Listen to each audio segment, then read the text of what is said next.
looked into the valley, the bear looked into the valley, the bear looked into the valley to see what he could see. And all that he could see, and all that he could see was the other side of the valley, the other side of the valley, the other side of the valley was all that he could see. The bear crossed the blue sea, the bear crossed the blue sea, the bear crossed the blue sea to see what he could see. And all that he could see, and all that he could see was the other side of the river, the other side of the river, the other side of the river was all that he could see. The bear went walking through Cornwall, the bear went walking through Cornwall, the bear went walking through Cornwall to see what he could see. And all that he could see, and all that he could see was the other side of Cornwall, the other side of Cornwall, the other side of Cornwall was all that he could see.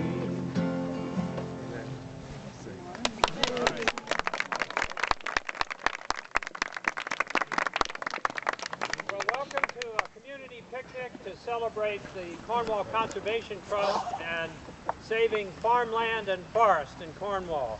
This is 96 acres that the Conservation Trust owns. Bought it from the Hart family.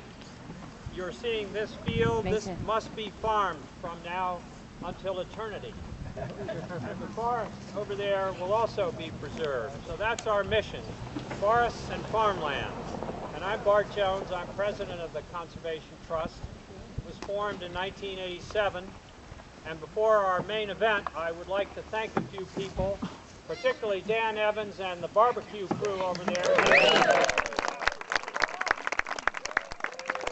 Herbert Beast and Tom Levine sourced the pig. Unfortunately, it's not one of his pigs. But I'd also like to thank the whole crew from the Conservation Trust, particularly Bonnie Landman and Kristen Bedell, who really helped, and Jean Boudelier, who helped put this together.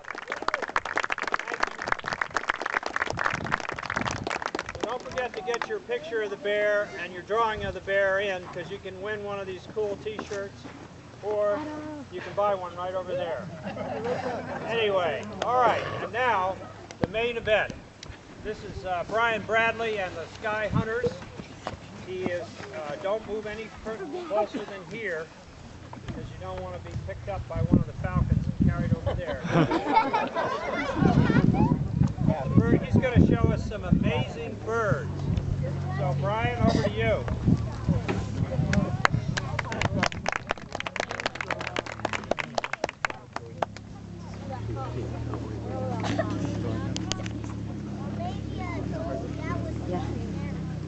Hello, how's everybody doing today? Good. Excellent. Well, we got a good draw on the weather today. I did an event in Amenia, New York, not too far west of here, and it rained all day yesterday. And we're still not quite dry. So, beautiful weather. Thanks for coming out and supporting the Conservation Trust. And I hope you enjoy what you're about to see.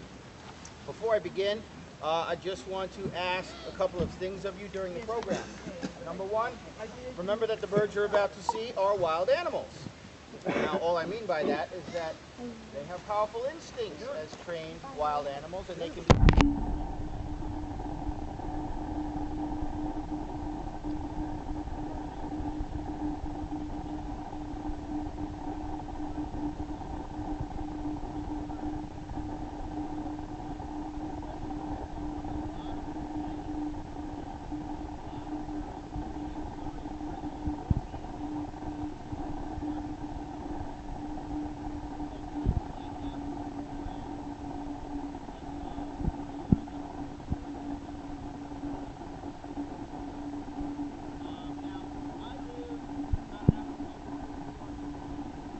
When I was 5 or 6 years old, I was interested in wild animals, and I grew up in a family of hunters and fishermen, and my older brothers, I would hang out with them when they were out there running around in the woods learning about animals. And one day my older brother brought home a hawk that he found on the side of the road. It had been hit by a car. It had a broken wing.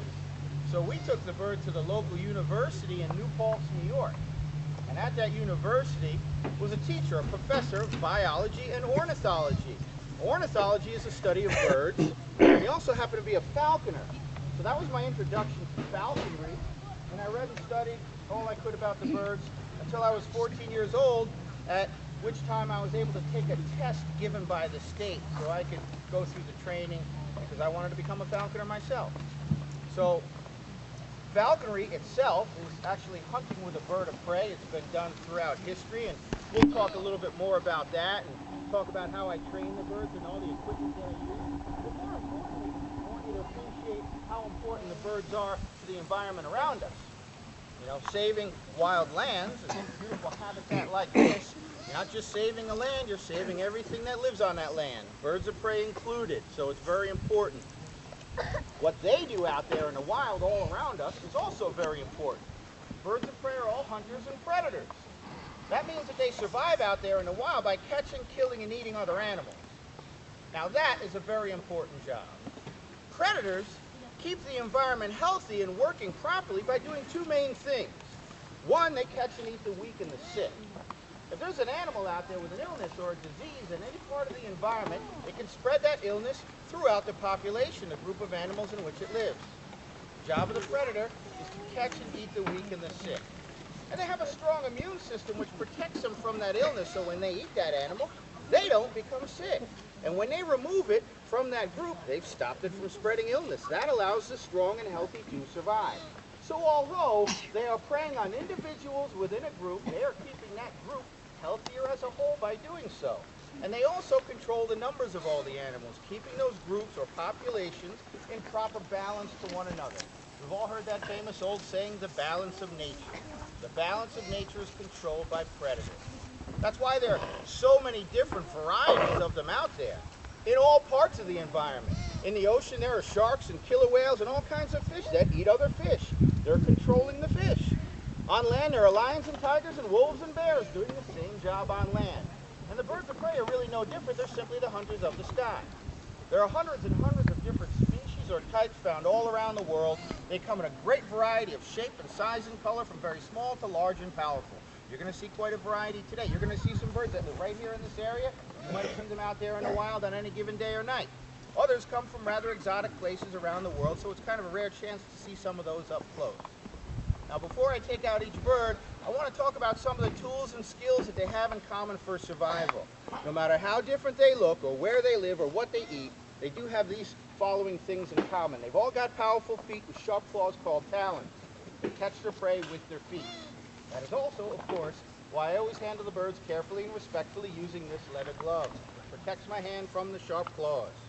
Now, the birds do not mean to hurt me, and they would never want to hurt you. If anything, the birds are actually frightened of you. So, if you're frightened of the birds, try not to be. I want you to learn about the birds and enjoy the birds. Remember, they're actually probably more frightened of you than you are of them.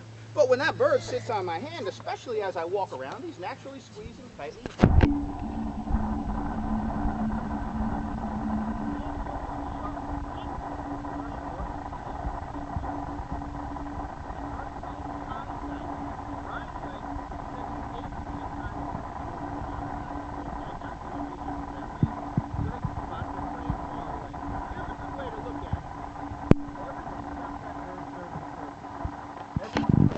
Helps an animal survive in some way, even if we don't know what that purpose is.